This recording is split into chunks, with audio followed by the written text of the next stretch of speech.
Boorana Yaabeellootti amantoota warra Wangeelaa tulluu irratti waaqeffachuu maaltu dirqisiise?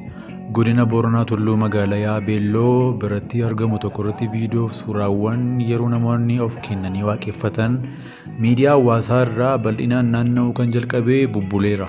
Maqaan tulluu kanaas Gooxii Garbii jedhama.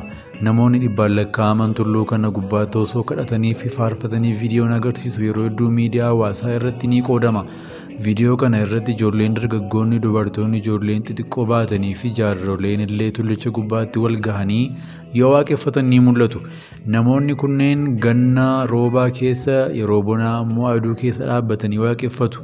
Viidiyoon namoota kanneen erga miidiyaa hawaasaa irratti qoodamuu eegalees booda namoonni sababii ni ta'a jedhan garaagaraa yeroo kaasan ni dhaga'amu. Jarri kun waan rakkatan malee tulluu irratti ba'anii hin waaqessan kan jedhan jiru. Kaan ammoo akka waan lafa itti waaqeffatan dhabanittis kan fudhatan ni jiru. Ofii kun fedhiidhaan immoo dirqisiifamaniiti laata. Gumii kana tulluu Gooxii Garbii kanarratti yeroo hedduu walitti qabee tajaajila kennaa viidiyoowwanii fi suuraawwan miidiyaa hawaasaa irratti kan mul'atu Haayiluu yookaan kan maatiin Dawaa Shibbiruu Shootaa jedhee waamudha. Dawaan namoota kana tulluu Gooxii Garbii gubbaatti maaliif akka walitti qabuu fi kaayyoon isaanii maal akka ta'e BBC Afaan Oromootti himee ture. Akka lakkoofsa Itoophiyaa dhuma bara 2009tti nama 5 taanee tulluu kana irratti yeroo fudhannee kadhannaaf murteessinee jedha. Kaayyoon keenya jalqaba waggaa 3 deddeebinee tullicha irratti yeroo fudhannee waa'ee biyyaa, waa'ee sabaa fi waa'ee tajaajila keenyaa kadhannee Waaqayyo irraa ergaa fudhanna jennee jalqabne jechuun akkamitti akka jalqabanii dubbata Daawwaan. Itti dabaluunis yeroo keenya mana bunaa fi mana birootti dabarsuu irraa achi lafa qoofni deemnee yeroo fudhannee kadhachuu qabna jennee murteessine malee kaayyoo biraa hin qabnu jedha. Erga tulluu kana gubbaatti hiriyoota 5 ta'anii kadhachuu jalqabanii namoonni fedha isaaniitiin dhufanitti dabalamuun wajjin kadhachuun akka eegalan ni dubbata. Sana booda namni walirraa dhaga'uun baay'achaa dhufan. Achitti kadhannaa waan goonuuf namoonni dhibee adda addaa irraa ni fayyu. Namoonni biroo kan dhaga'anii walitti himuun dhufu. Yeroo tokko hanga namoota 1,000 kan ta'antu dhufee hirmaatu jedha Daawwaan. Sirna amantaa warra Wangeelaa keessatti namoonni dhuunfaanis ta'ee garee muraasaan yeroo gabaabaadhaaf yeroo fudhatanii kadhannaa soomaaf sagadaa taasisuuf tulluu irratti bahanii kadhachuun waanuma baramedha. Haa ta'u garuu kan Yaabeellootti mul'atu kanarraa adda. Namoonni hedduu akka sirna waaqeffannaa waldaa keessatti gaggeeffamutti tulluutti ba'anii sirna waaqeffannaa, faarfannaa, kadhannaa fi wangeela lallabuu taasisu. Kun ammoo hordoftoota amantii biroo waliin atakaaroo fi morkii keessa nama galchuu danda'a. Yaaddoo jedhuuf tulluun sun lafa uummataati. Haa ta'u malee hanga ammaa mootummaas ta'e uummata naannichaa irraa mormiin adda ta'ee nu mudatee hin jiru jedha Daawwaan. Rakkoo akkanaa yeroo hedduu godina addaa naannawaa Finfinneetti baramaadha.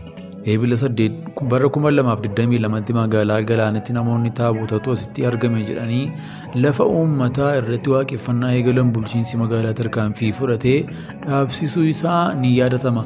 Bifuma wal fakkaatuun eebila 2019tti Koyyee Facceetti taabotatu waaqarraa bu'e jedhanii namoonni ittiin lafa qabachuuf socho'aa akka turan ni yaadatama. Daawwaan immoo nuti lafa humnaan qabanne hin qabnu torbanitti guyyoota muraasa achi deemnee sa'aatii muraasa achitti waaqeffannee gara mana keenyaatti deebinaa jedha.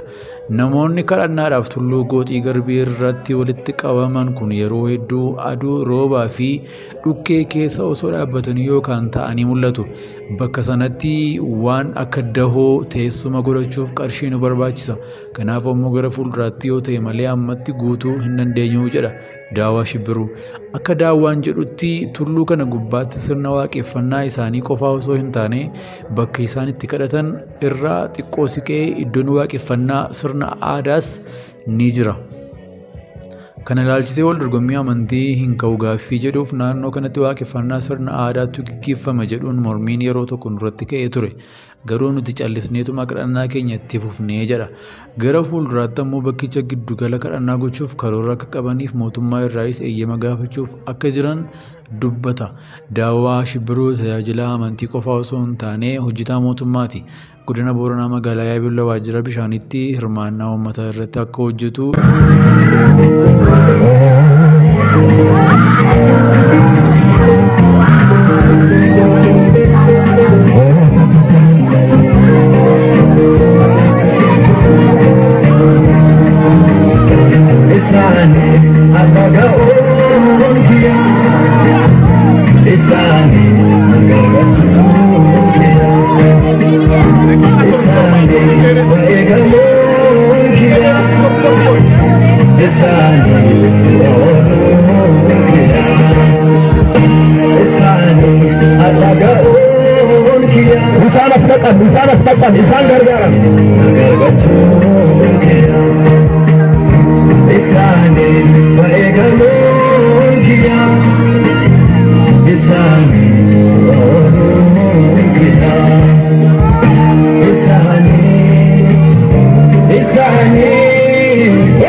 Namsuraatu amma la jara sanan shuqada kan da waaqi da bi sinyaati fido sinyaata sinyaata itu puke sabu tiada kunet dengan tiada ini kelala panjangin amanu jadi erkan ko kan ke fido waaqi apa Odi sinyaati fido wan puka sinyaati fido wan puka sinyaati fido Mani tak iya dah